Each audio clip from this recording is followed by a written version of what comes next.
Hi friends, அனைவருக்கும் வணக்கம். நான் உங்கள் எஸ்எஸ்ஆர் ராஷியர் பேசுகிறேன். அதாவது இந்த வீடியோவில் என்ன வேணுன்னா, இங்கே பாருங்கள், ஷேர் வாலில் வந்து ஒரு நண்பர் போட்டிருக்காரு.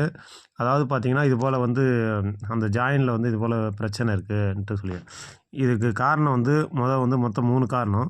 இந்த 3 காரணம் என்னன்னு கேட்டிங்கன்னா, ஃபஸ்ட்டு வந்து அந்த காங்கிரீட் ஜல்லியில் நம்ம வந்து தண்ணி அதிகமாக யூஸ் பண்ணுறது. 2வது வைப்ரேட்டர் போடாது. 3வது பார்த்திங்கன்னா, நம்ம ஜல்லி போட்டுட்டு பாதியிலே விட்டுட்டு லன்ச் டைமோ இல்லை அன்றைக்கி டைம் ஆகிடுச்சின்னு விட்டுட்டு போயிட்டு மறுநாள் அதை வந்து போடுறது. அப்படி இந்த போடக்கூடாது. ஏன்னு கேட்டிங்கன்னா, தண்ணி அதிகமாக போட்டிங்கன்னா அந்த சிமெண்ட் பால் இருக்கிற இடத்துல அந்த ஃபினிஷிங் வராமல் ஒரு மாதிரியாக லேயராக வந்து நம்மளுக்கு அந்த தண்ணி அதிகமாக இருக்கிற இடத்துல அந்த தண்ணி கீழே இறங்கும். அது எதுக்கு இறங்குனா, நம்ம போர்டில் லைட்டாக ஒரு கேப் இருக்கும், அது வழியாக தண்ணி வந்து வெளியேறும்.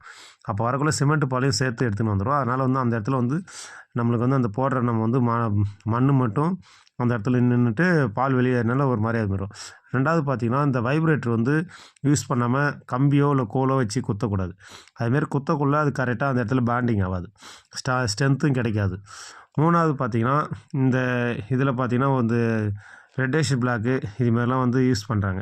கண்டிப்பாக யூஸ் பண்ணக்கூடாது. ஏன்னு கேட்டிங்கன்னா, நம்ம வந்து இந்த ஷேர் வால் மெத்தடே வந்து கரையான் தொல்லையிலேருந்து தவிர்க்கிறதுக்கும் வேலை கொஞ்சம் யூஸ்ஃபுல்லாக சீக்கிரம் முடியறதுக்கு தான் நம்ம யூஸ் பண்ணுறோம். அந்த இடத்துல நீங்கள் செங்கல் யூஸ் பண்ணக்குள்ள அந்த இடத்துல கண்டிப்பாக வந்து 100% கண்டிப்பாக சீப்பேஜ் வரும். அதில் பாருங்கள், நான் வந்து வீடியோவில் ஒரு இடத்துல வந்து அந்த நான் சொல்லியிருக்கேன், எப்போயுமே போர்டு ஜாயின் பண்ண கேப்பில் அந்த வந்து நம்ம என்ன வால் போடுறோமோ அந்த அளவு வந்து மெயின்டைன் பண்ணுறதுக்கு ஏஎஸ் பிளாக்கை யூஸ் பண்ணுங்கள். அதேமாதிரி வேணுன்ற இடத்துல மட்டும் தான் நம்ம வந்து யூஸ் பண்ணணும். எல்லா இடத்துலையும் நம்ம யூஸ் பண்ணக்கூடாது. ஷேர் வாலை பொறுத்த வரைக்கும் ஷேர் வாலில் எக்ஸ்பைரி நாளை வச்சு நம்ம கட்டணும். நம்ம வந்து சில மேஸ்திரிங்களை வச்சு நம்மளே இந்த யூடியூப் சேனலை வச்சு பார்த்து கட்டுறாங்க. ஆனால் கட்டலாம். ஆனால் வந்து நான் என்னோடய சேனலில் போகிற எல்லா வீடியோவும் பார்த்திங்கன்னா, உங்களுக்கு வந்து ஒவ்வொரு வீடியோவும் நான் வந்து வீடியோவும் அப்லோட் பண்ணியிருப்பேன், ஷார்ட்ஸாகவும் போட்டிருப்பேன். இதே வீடியோவை இப்போ நான் அந்த ஷார்ட்ஸ் வீடியோவை என் சேனலில் போட்டிருக்கேன். ஃபுல்லாக பாருங்கள் எப்படி பண்ணலான்ட்டு.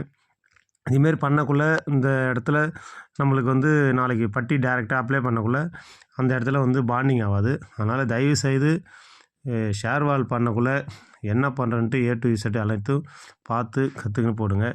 தயவுசெய்து யாரும் கண்டிப்பாக இந்தமாரி ரெட்டிஷ் பிளாக்கை யூஸ் பண்ணாதீங்க. ஏன்னா பண்ணிவிட்டு லாஸ்ட்டில் வந்து ஷேர் வால் வந்து சரியில்லைன்றது கமெண்ட் பண்ணுறீங்க.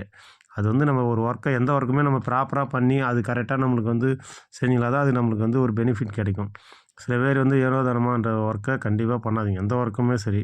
இங்கே பாருங்கள், எவ்வளோ ரெட்டிஷ் பிளாக் வச்சுருக்காரு பாருங்கள். இந்த நண்பர் வந்து ஏற்கனவே நம்மக்கிட்ட சொல்லியிருக்காரு. அதுக்கு நம்ம ஒரு வீடியோவும் போட்டுட்டோம். திரும்பியும் வந்து அவருக்கு நம்மளுக்கு கமெண்ட் பண்ணுறாரு. இப்போ அவருக்கு வந்து நம்ம சேனலில் வந்து வீடியோ பார்க்கலன்னு நினைக்கிறேன். அதனால் அவருக்கு ஷார்ட்ஸாக போடுறோம்.